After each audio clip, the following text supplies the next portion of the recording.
DUSK is one of those indie shooters which is trying to reinvent or recapture the vibe and style of Doom, Quake, Hex and other quote-unquote boomer shooters. And to be fair, a lot of these have been crap lately. Most of them are half-baked and don't really do anything different, it's just a retro shooter for the sake of being a retro shooter, but not DUSK. DUSK is special. But before I go on a passionate discussion of why I think that, what is the game even about? Well, here.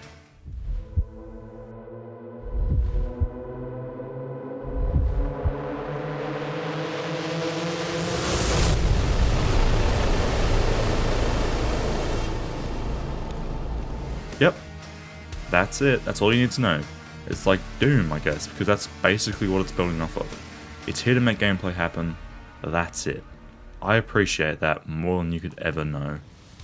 Switching the presentation, this game looks really, really good. It also looks close to the games that it's trying to emulate, but DUSK went, yeah, nah, we're doing more. Do you want the game to be a pixelated mess? You can do that. Do you want a retro color palette? You can do that. Do you want to mesh with the colours so much it looks funky or like your favourite shooters from the 90s? You can do that. The overall style is very similar to retro shooters, of course.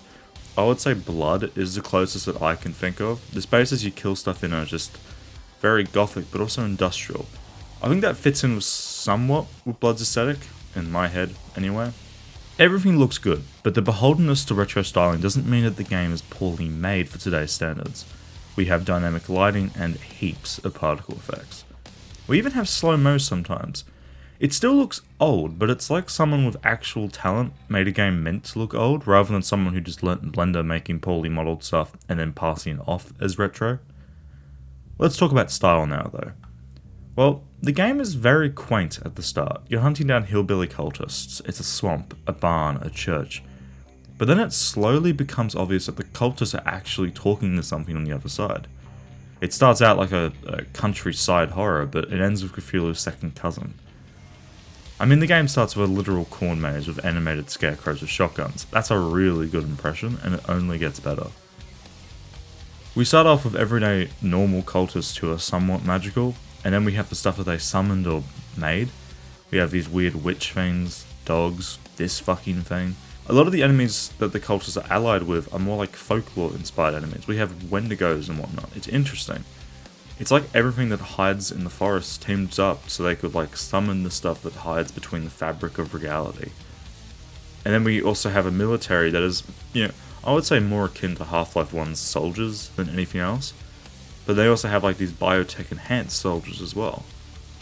And then we fight Lovecraftian horrors, control gravity, and navigate a house on the edge of time. The game is ever-changing throughout, and it only gets more and more intense as the game goes on, which is nice. The later game even has some homages back to the rest of the game. Nicely done. I do really like how the game tries its hardest to really merge human locations with otherworldly stuff. Like, this is a research base, but it's just floating in the middle of the void. Like, it's not meant to be here, but it looks like it's been here since this place was fucking made, right? It gives this impression that you're taking the road somewhat less traveled, but you aren't alone here. My only problem with the visuals is that there's not really too much environmental storytelling going on.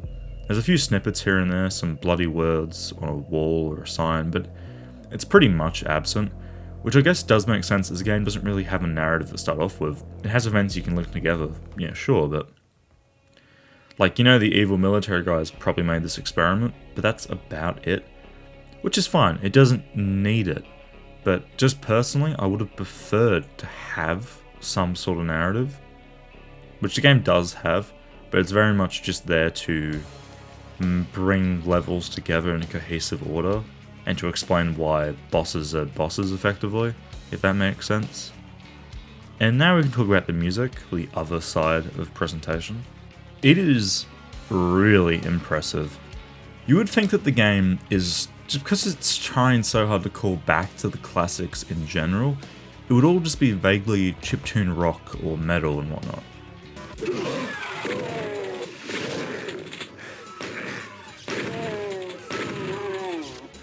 But it's way more varied than that.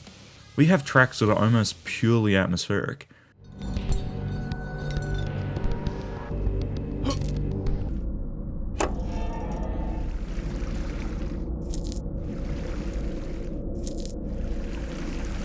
They build atmosphere and even sometimes play off what the player is looking at, which is a lovely touch. It really just shows how well paced the game is as well. We also just have tracks that are chaotic, and again, they fit the chaotic scenes they take place in.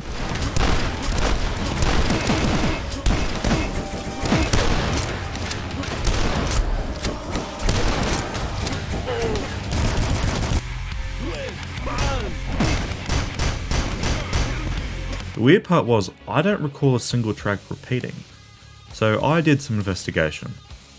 According to the lead composer's Bandicamp, DUSK has 43 tracks of music, and there's never not music playing. So finding that point in which a track repeats is next to impossible. Plus, I don't think they do repeat. None of these tracks are 30-second long guitar riffs that are designed to repeat or whatever. Each of these is a fully produced song. That's great. That's actually really great, to be honest with you. Most boomer shooters just do these little looping tracks that get old really quickly.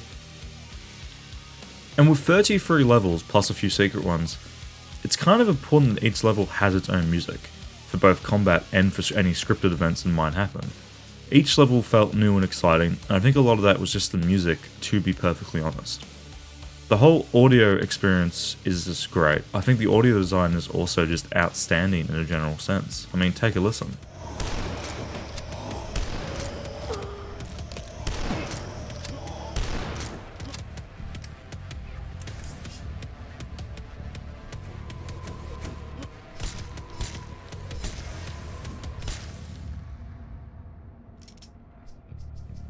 Nothing sounds bad.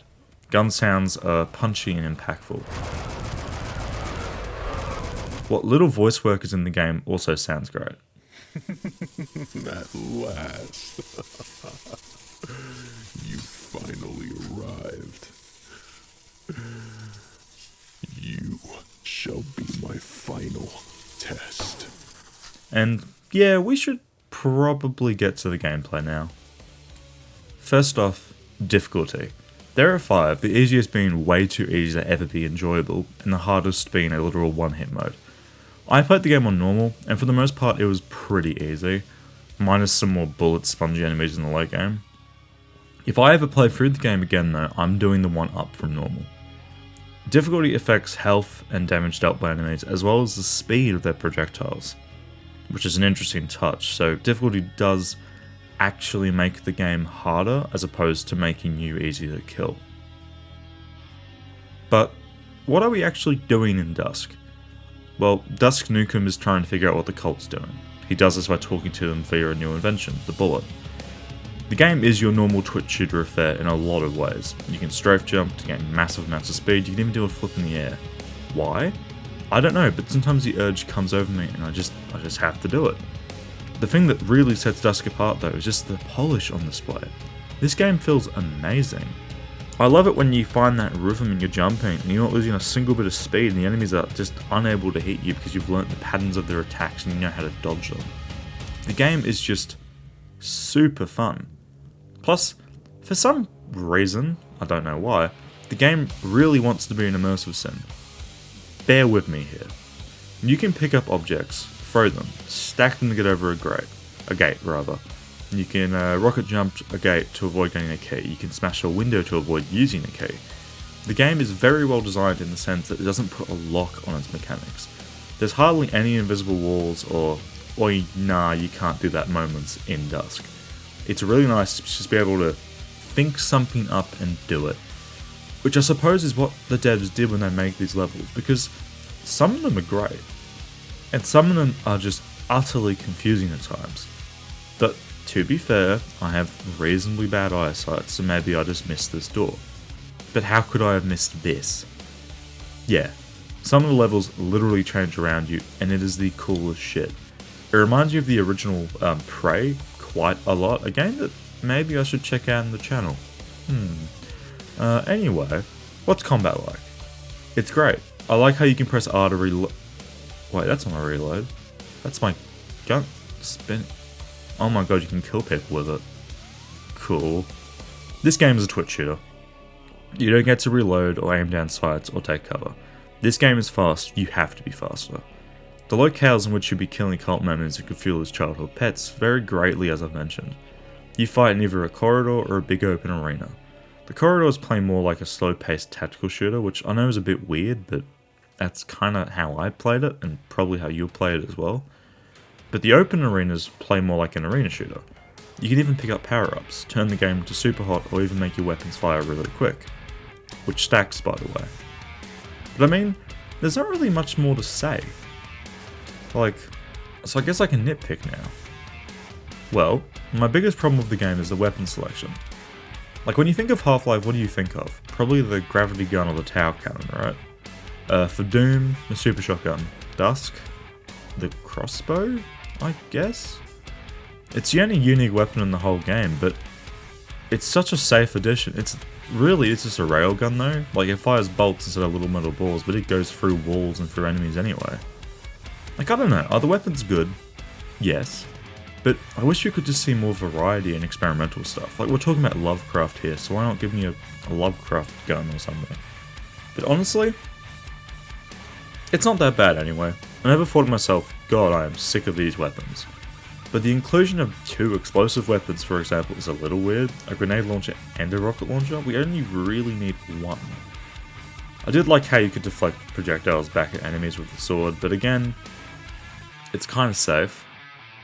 Oh, and a couple of the bosses in the game are just repeats of previous bosses from the game, which is really disappointing. I don't need to have a repeat, just give me something new.